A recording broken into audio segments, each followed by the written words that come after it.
ভারতবর্ষের পশ্চিমবঙ্গ নামক অঙ্গরাজ্যে যে অবৈধ সরকার প্রতিষ্ঠা লাভ করতে চলেছে, আপনার পাড়ার কোনো অবৈধ সন্তান যদি থাকে তাহলে আপনি সাদরে গ্রহণ করবেন তো?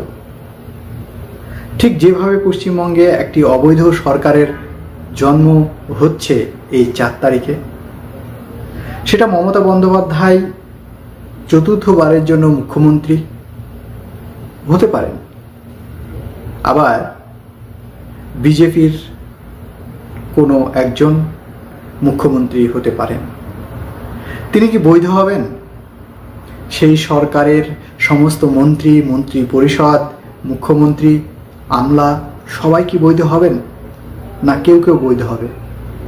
অবৈধ একটি কথা, কিন্তু সেই অবৈধ কথাটি প্রয়োগ করতে গেলে যেগুলো মেনটেন্স করতে হয়, নির্বাচন কমিশন তার নিজস্ব পাওয়ারে সমস্ত কিছুই তৈরি করেছেন। লক্ষ লক্ষ ভোটারকে ডিভোটার করে, ডিলিট ভোটার করে এই মুহূর্তে যে সরকার গঠন করতে যাচ্ছে, সেই সরকার গেরুয়া রঙের হোলি খেলার আগে অথবা সবুজ রঙের আবিরের হোলি খেলার আগে আমি তাদেরকে প্রশ্ন করতে চাই, আপনি কি বৈধ? মানে এক কথায় যদি বলি, আপনি জারদ সন্তান। শুনতে খুব খারাপ লাগে, তাই না? বাস্টার্ড বললে তো আরও বেশি ইগোতে লাগে, ইংরেজি শব্দ। দেখুন, আজকের দিনে দাঁড়িয়ে ভারতের পশ্চিমবঙ্গে যে ঘটনাটা ঘটে গেল, সেটা ইতিহাসের পাতায় নিশ্চয় লেখা থাকবে। দেশের সর্বোচ্চ সুপ্রিম কোর্ট আছে, দেশের সর্বোচ্চ আইন কানুন আছে, তারপরেও আইনের ফাঁক ফোকর দিয়ে বেরিয়ে গেল একটি অবৈধ নির্বাচিত সরকার। হ্যাঁ, অবৈধ সরকারের জন্ম দিল 4 তারিখ 2026 সালে। 4ই মে যে সরকার তৈরি করলো এই অবৈধ সরকার, সেটা আপনি কি বৈধ সরকার বলতে পারেন? আমেরিকায় একটি সিস্টেম আছে, কোনো মানুষ যদি আমেরিকার কোনো হসপিটালে বাচ্চা জন্ম দেয়, সে অবশ্যই আমেরিকান হবে। কিন্তু ভারতের কি সিস্টেম আছে? ভারতে জন্মালেই যে সে ভারতীয় হবে সেটা কিন্তু নয়, তার বাবা মাকে ভারতীয় হতে হবে, তাই তো?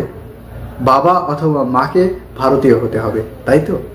নাকি দুজনকেই ভারতীয় হতে হবে? এমন একটি অস্বচ্ছ নির্বাচন বিগত দিনে হয়েছে কি? আজকের দিনে প্রশ্ন করতে চাই, যারা হোলি খেলছেন, এই যে ঘণ্টাখানেক একটি প্রোগ্রাম করছে একটি বিশেষ চ্যানেলে, আবার প্রত্যেকটা নিউজ চ্যানেল যেভাবে ঢাক ঢোল পিটিয়ে বাঙালির মহোৎসব পালন করছেন, সেই মহোৎসব থেকে লক্ষ লক্ষ মানুষকে বাদ দিয়ে সেটা কি মহোৎসব হয়? প্রশ্ন তো অনেক, প্রশ্ন হাজারো। আমার মতো, আপনার মতো যারা এই নির্বাচনে ভোট দিতে পারল না, তারা প্রশ্ন করতে চায়, এটা কি বৈধ সরকার হলো? একটি বৈধ ভোটার বাদ যাবে না এই ভোটদান প্রক্রিয়া থেকে, এমনটাই কথা বলেছিল প্রথম সারির নেতামন্ত্রী, এমনকি কোর্টের অবজারভার পর্যন্ত। শেষ পর্যন্ত তড়িঘড়ি করে যেভাবে একটা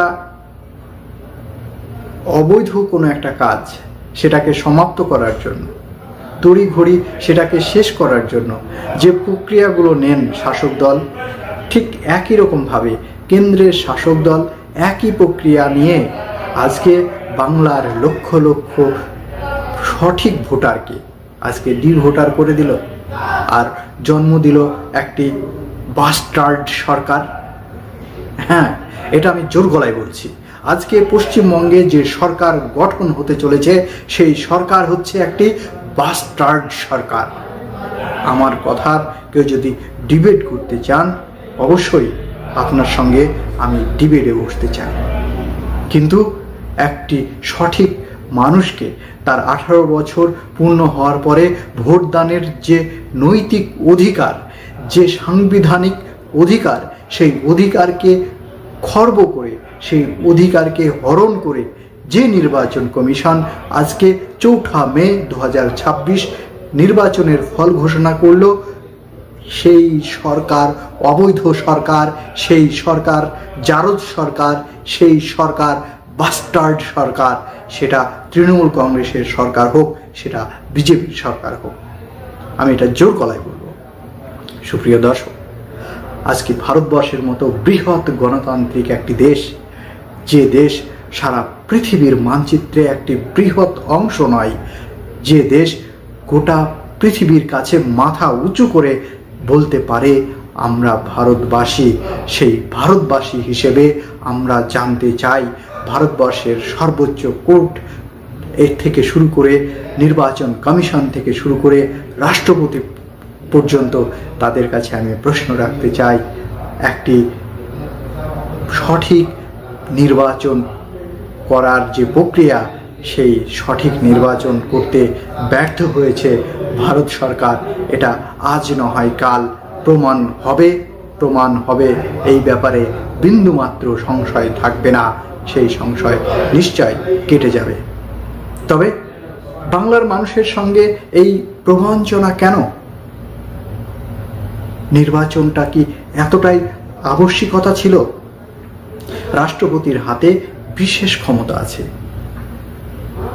সেই ক্ষমতা প্রয়োগ করে অন্ততপক্ষে 6 মাস নিশ্চয় নির্বাচন পিছিয়ে দিতে পারত।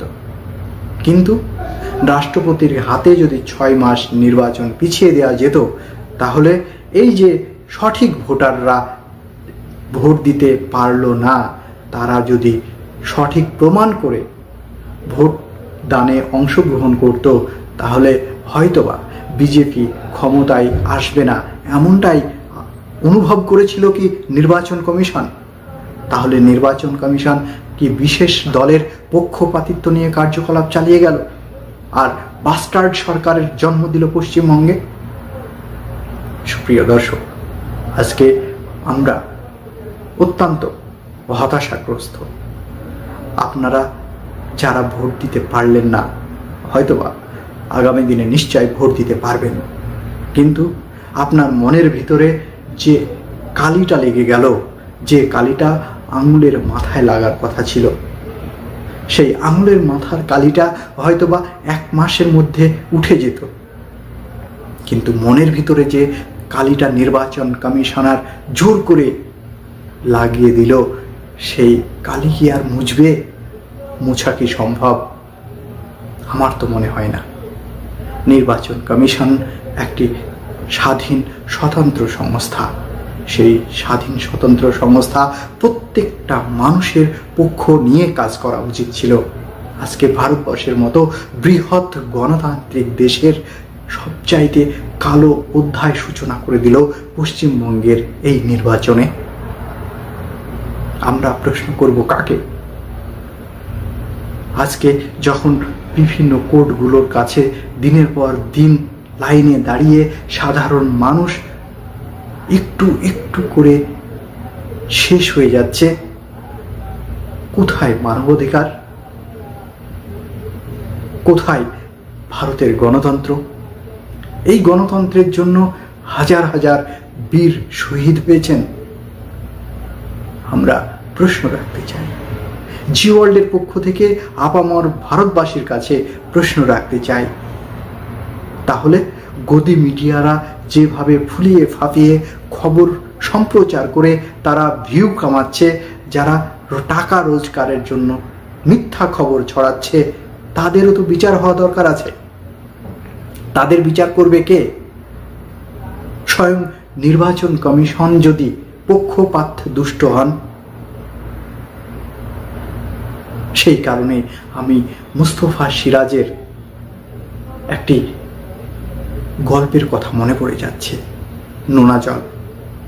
সেখানে সৈয়দ মুস্তফা সিরাজ বলেছিলেন, স্বয়ং ঈশ্বর যার প্রতি বিমুখ, ইনসাফ কौन করেগা।